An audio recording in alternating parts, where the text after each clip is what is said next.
Hey guys, and welcome back to my YouTube channel. I'm Katie. If you are new, or Kate, then what have I been introducing myself as? I've gone back and forth with what nickname I'm going by these days. So, you know, Katie, Kate, whatever.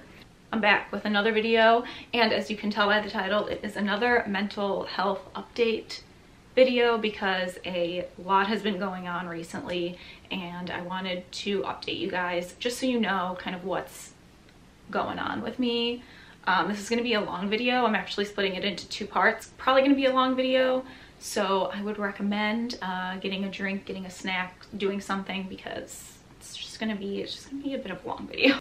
So this video is basically going to be a story time. I kind of don't like calling it a story time, but I guess that's kind of what it is, about how I ended up being hospitalized twice in 2 weeks, kind of what that experience was like for me, what it's like in a psychiatric unit in a hospital, and kind of where I'm going from here. So sit down, grab a coffee, grab a snack, and let's get into it. So I'm just going to start with kind of the beginning of the spiral. Obviously there were a lot of things like leading into the spiral, which I'll kind of discuss throughout, but the main like beginning of like where stuff got real, because I have been running from my problems and burying them in work and burying them in school for so long now.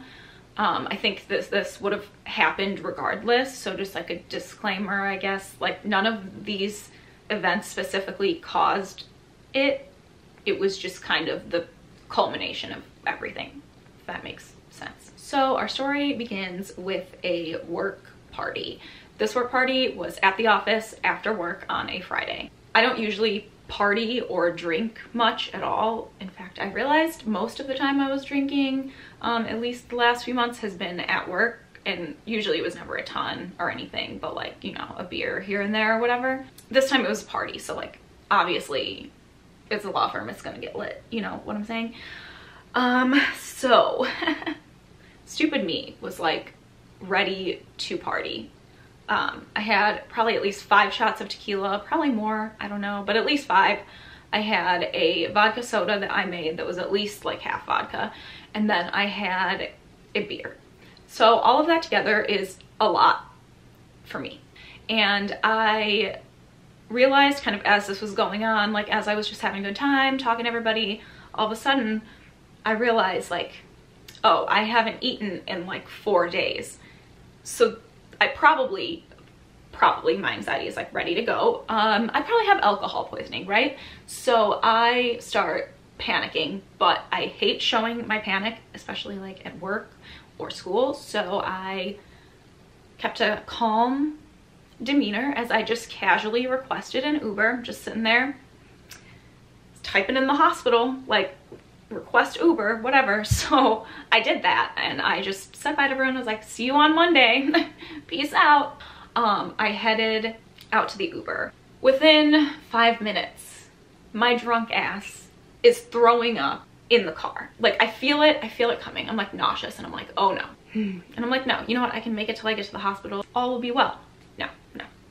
I realized that there is no stopping it, and I don't know what else to do but grab my work bag, which is conveniently sitting right here, and just open it up and just use that like a paper bag. So that was a good idea. Awesome. And the whole time I'm like apologizing to the Uber driver. I'm like, oh my God, I'm so sorry. Like I'm a mess. Like, sorry that you have to deal with this. I'll leave you a good tip. Like, thank you. Like, whatever. Probably being so annoying, but he must have felt bad for me because my rating did not go down, even though I also left my phone in the car and he brought it into the hospital for me.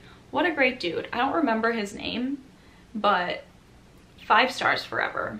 Now I am at the hospital, and I walk in, and I'm in the ER, obviously, and they ask me why I'm there, and I say, oh, I think I drank too much. I might have alcohol poisoning, whatever. Meanwhile, I am like walking around and like fine, so I probably don't, but like I looked like enough of a mess, clearly, because they called me back pretty much right away. So then I am with the intake nurse and she's kind of asking me questions. So I have a lot of medical anxiety and always have, probably always will. So as soon as I start getting questions, I start to panic a little bit. She's asking me like what my symptoms are, why I think I have alcohol poisoning, and so I answer. I'm like, well, I mean, I don't really eat. I have I have disordered eating habits. I have an eating disorder, so I haven't eaten in several days, besides like small bits of food here and there, which is basically my everyday food intake, which is not good. And she obviously asks me like, why don't I eat? And I just normally would say, you know, oh, I just want to be skinny, or like, oh, I don't know, it's just like just how it works. I just have anxiety. Like, I would mask it a little bit, but I was drunk, so I just looked at her and I was like, because I don't really want to be alive, and hoping for organ failure, like literally just went into it, you know. She was obviously concerned, as anyone would be, so she started asking me more questions about, you know, do I have suicidal thoughts, have I ever attempted, have I, you know, do I have plans, whatever. And I at that point just decided to tell her, because it was a weird moment of just like knowing that I had to do something, you know, like I couldn't just keep pushing everything away forever. That it's just not sustainable, and it's painful, like it hurts so much, you know. So I finally, like, I just broke down and told this poor intake nurse everything. So I'm not gonna say like what specific plans I had, but like they were very specific, and one of them was easily attainable if I were to go home. And by this point, I'm starting to panic, because not only do I think, oh, I have alcohol poisoning, I'm also thinking like, oh my God, like it was the first time I had confronted my like suicidal ideation and like suicidal thoughts and stuff. And it was like very jarring. You know, when you haven't said something out loud, it doesn't always like register as true. I guess that was kind of how this felt for me. It's like I hadn't said it out loud, so it wasn't real. So I start panicking even more, and I'm like shaking, I'm like crying in this chair, just saying, you know, like, I don't want to die, I don't want to die, I don't want to die, because I was convinced that I was dying. And it's just weird, because there's like, obviously I wasn't dying, like putting that out there, was not dying, was fine. But there's this weird feeling like so many nights I'll go to bed and I'll be like kind of hoping or like praying that I just won't wake up, you know. That's really hard to say, obviously, and I don't feel like that currently. Like at this moment I'm not feeling that, but I had been quite a lot up to this point. And still, like, the number of times that I would go to bed and hope that I didn't wake up, all of a sudden when you think you're dying, you're panicking, because it's not necessarily that I want to die, it's more I just like want to stop hurting. And sometimes when you're so depressed, like the only thing that I thought was going to stop me from hurting would be if I died. So it's just like the only option, the only way that this is ever gonna stop. But so they take me into a room and I'm in a bed and I'm just waiting.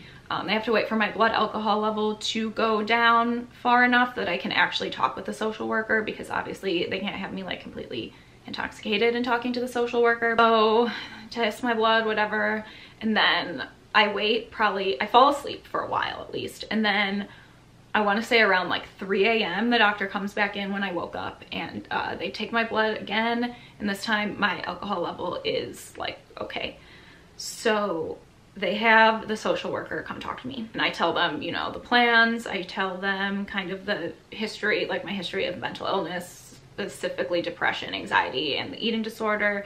And I tell her about some childhood trauma, which I am probably never going to discuss on this channel. I don't feel comfortable sharing it with pretty much anyone, let alone posting on the internet. So sorry, but not gonna get into that. But anyway, pretty needless to say, given the title, they admit me.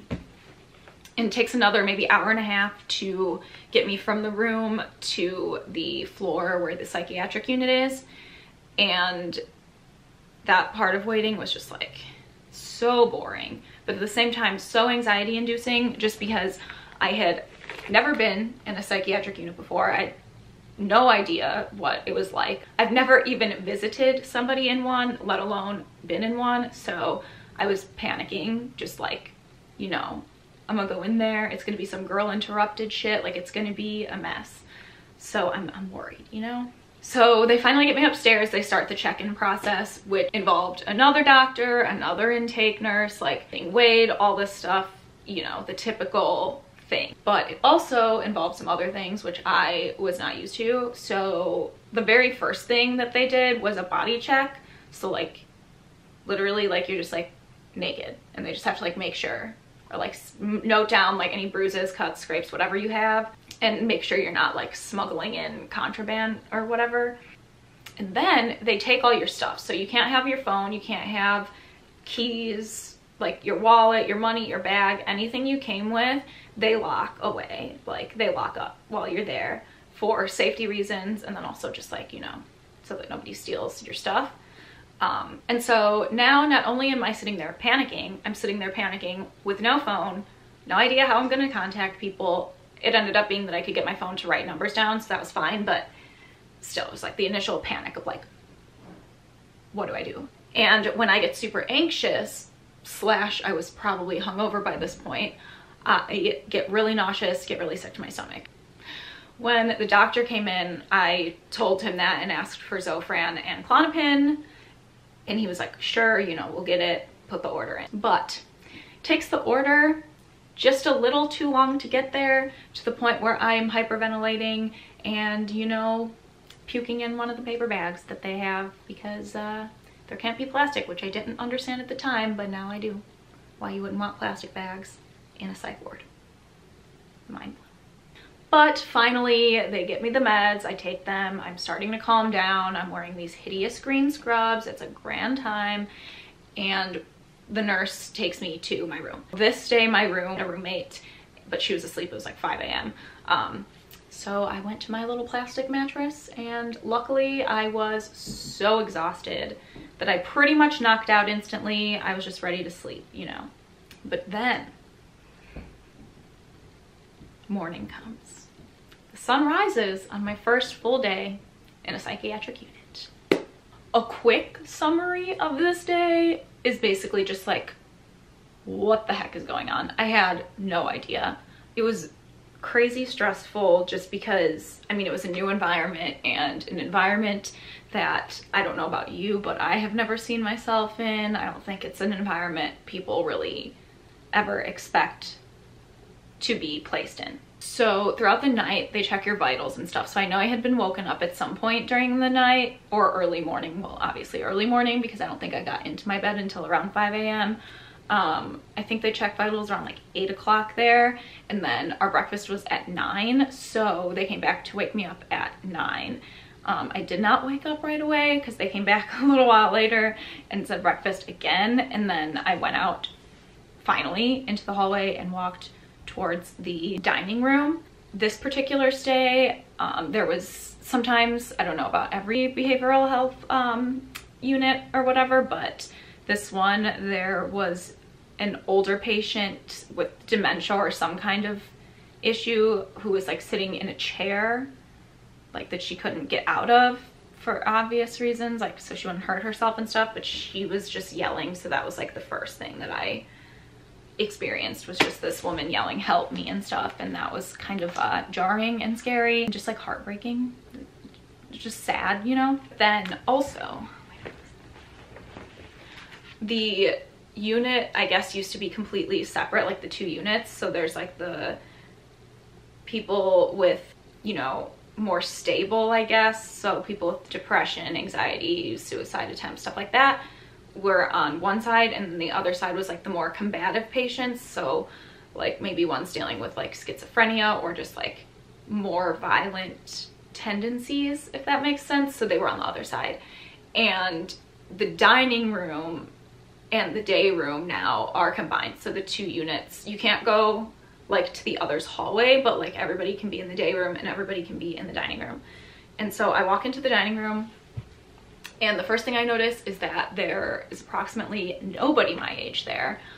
There's one other girl who was around my age that I met later, but in the morning I was like, I like sit down with my breakfast tray, and I already don't like food. Well, I mean, I love food, but like I already have an eating disorder. And then you sit this hospital food down in front of me and I'm like, absolutely not. Like there were pancakes. I don't like pancakes except for certain ones. Like they have to be flavored or like I have to make them, but I don't like pancakes with syrup and stuff. That's gross. Eggs, which I hate, and sausage, which I also do not like. So I didn't eat any of that. I did notice there was some oatmeal, so like I poured some like maple syrup in there and just like ate some of the oatmeal. And I think I like drank the juice that they gave me, and that was it. So that kind of sucked, especially because then obviously for part of the reason I was there, they don't specialize in eating disorders or anything, but like they can keep a lookout for it. So they would like mark down how much of my food I ate, and I remember that morning it was literally like 20%, like 20% of my food. And then I went off to the day room. So this was a Saturday morning, which are slower. So like during the week, there's kind of more structure and more stuff going on, but on the weekend, it's the weekend. So we had group in the morning, but it wasn't with like the therapist that was there. He wasn't a therapist, I forget what he was. He could like lead group a little bit in terms of like we went through like our goals and stuff for the day. And I remember like my short-term goal was like eat food, and then my long-term goal was pass the bar. But you know, it was interesting, but I still was just kind of scared to be there. But like at this point, at least it was a little better because it was just, so the units, I don't know what the other unit did, but I know that our like specific unit would have group with just people from our unit. So at least it was like a little calmer. And this is when I met somebody else who was around my age, which was a little nice because I could, you know, at least relate to her more in that, you know, similar problems, stuff like that. So I met her and I was feeling a little better, but like still not ideal at all, because I was kind of still shocked that I was even there, because I mean, I went to the hospital thinking I had alcohol poisoning and that I was gonna go home, whatever. I wasn't gonna be in a psych ward, that was not on my, you know, agenda for that weekend at all. So then it is lunchtime. Sorry, I'm looking down at my notes a lot. It's just like, I have ADHD. I cannot keep things like straight. So I need to write them down and follow the outline. So then after group, it's lunchtime. I don't know what my hands are doing, I'm sorry. But after group, it's lunchtime. And so we all go back to the dining room, and now it's combined units again. But this time, at least it's like chicken fingers and fries. So I was like, okay, I can eat some of this. I still probably did not eat all of it, but I just was panicking because I knew that they were gonna like check my food and like what I was eating. And I was like, why are you watching me? And it was kind of a mess. And then also being back with the combined units was stressful again. I don't even like people. Okay, like I like people, but I like to be alone. And there's almost no privacy, like no alone time in a facility like that for understandable reasons. But I was just stressed out so much. Thankfully, in the middle of eating, my psychiatrist shows up, and I swear to God, I have never been so happy to see my psychiatrist ever in my life. I was like, oh my God, finally, like somebody I know, like something familiar. So he comes and gets me and we go to talk. I had been lying to my psychiatrist and my therapist and basically everyone, like saying, oh, I'm doing fine, like everything is good, like eating is getting better. Like I was saying my depression wasn't very bad. I definitely didn't tell them about like suicidal thoughts or anything. But now I kind of had no choice, obviously, like I'm in the hospital, so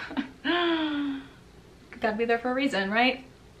So I'm like crying, explaining everything to him, you know, and he was really nice about it. Like, great doctor. Like I have great doctors. I will say that for sure.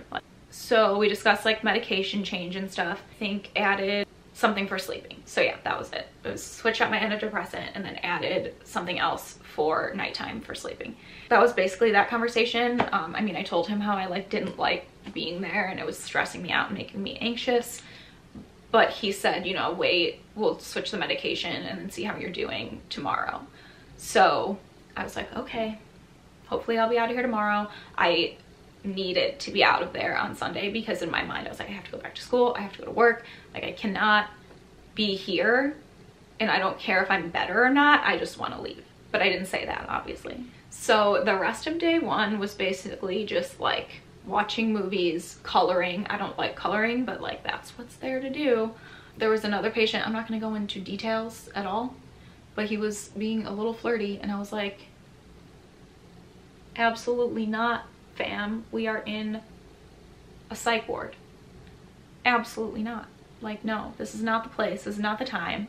We're not supposed to contact each other when we leave. Like, boy, I don't want to get into that too much because probably violating his rights or something. I don't know. But I mean, he was a very nice person, but it was like, you're being a little too nice, you know? Or it could just be my instilled fear of men. So I could be completely wrong. So I don't want to put him on blast. And it's just me being a psycho. So. Wait, but this boy thinks we're suing another hospital for like millions of dollars. I'm like, fam, I'm just in law school. I can't do that right now or probably ever because your statute of limitations is gonna run out before I graduate for sure. So, you know, fun. Oh, and they come by with carts, just like literally some girl interrupted shit. Like they come by with carts with your medicine in little cups and they give it to you and you take it and you take the water and you give them the water back and it's like scheduled 3 times a day or whenever. I take medication 3 times a day. So for me it was 3 times a day and that was something interesting. Like it was so weird because I'm used to like, obviously I just take my medications myself, but you cannot have bottles of pills in the hospital for obvious reasons. I know that visiting hours were like, there were some in the afternoon on the weekends and then some in the evening. And so Matt came and he brought me like some books and stuff because I was like, I need books. Like I have nothing else to do. I need books to read. I don't like coloring. I just want to read books. So he was really nice and he went and got me some. So that helped. Basically the rest of the day I tried to ignore most things going on and I sat in my room a lot just reading. But I did have a roommate, so when I wanted to read at night, it was a little hard. By the time I went to bed, I was kind of like, okay, like this will be fine. I can do this. Like I'll probably be out tomorrow. It'll be good. So I go to bed with hope for the next day, which of course comes crashing down. And I wake up and I'm still pretty okay. But for some reason, as soon as I get to breakfast, I get my tray, I sit down, I look around the room and I just start crying, just like staring down at my food, just crying. I think it was just, again, like I didn't want to be there. There were people everywhere. I never had like a second alone. And so I just started panicking. And also there was food in front of me and people, like I felt like people were looking at me. So I was just like, I was just crying. Not able to eat, obviously. And then I feel a tap on my shoulder and first I panic because I'm like, oh my God, is this the guy? And I look, and it's my psychiatrist. I'm like, thank God, part 2 for you. So once again, we get up, go talk. So I go off with my psychiatrist and we talk again about my change in medication and he agrees that because I'm so stressed out there, it seems like it's making it worse, that he will discharge me with the caveat that I have an appointment with my therapist like the next day and then I have an appointment with him later in the week. So that's kind of how that went down. I definitely was not honest in that little session either, in that I didn't feel better. I felt like I wanted to leave, but I didn't feel better. But I was thinking, you know, I can just keep trucking along. Like, I'm like, I've done it for this long. I can do it for like, you know, the next year. Because in a year, you know, I'll graduate and then I'll go work and everything will be fine. I'm a very like pile it on type of person, so I will just, yeah, literally just let stuff pile on and then it just breaks, you know? So that's the end of part 1 of this story. I went home to begin another week thinking that everything was gonna go great, but as there is a part 2 to this video, a whole nother admission and stay in the hospital that things did not quite go as swimmingly as I thought they would, and I will be talking about that in my next video. So they should be published at the exact same time, so you can just continue watching. I'll put one in the cards or at the end screen, and then also down below so you can see what happened next. Just a quick self promo. If you like this kind of content, please let me know down below. If you'd like more of the life update slash like mental health topics, because I'm thinking about bringing more of those into my channel, because I know that I'm not the only person dealing with this, and I'm by no means a professional or anything, but I can just talk from a place of my own experiences, because I know that watching videos like that definitely help me feel not so alone. And you know, when you want to get better, like, it helps to know that there's a community of people. If anybody's going through anything, feel free to send me a message, whatever. I'll be there for you, like people are here for me. So I also do lifestyle and makeup videos, and I used to do food videos. Hopefully someday I'll be able to do food videos again. But yeah, like makeup and lifestyle stuff. So if you are interested in any of that, please subscribe to this channel, and I'll see you hopefully shortly in my next video. Bye guys.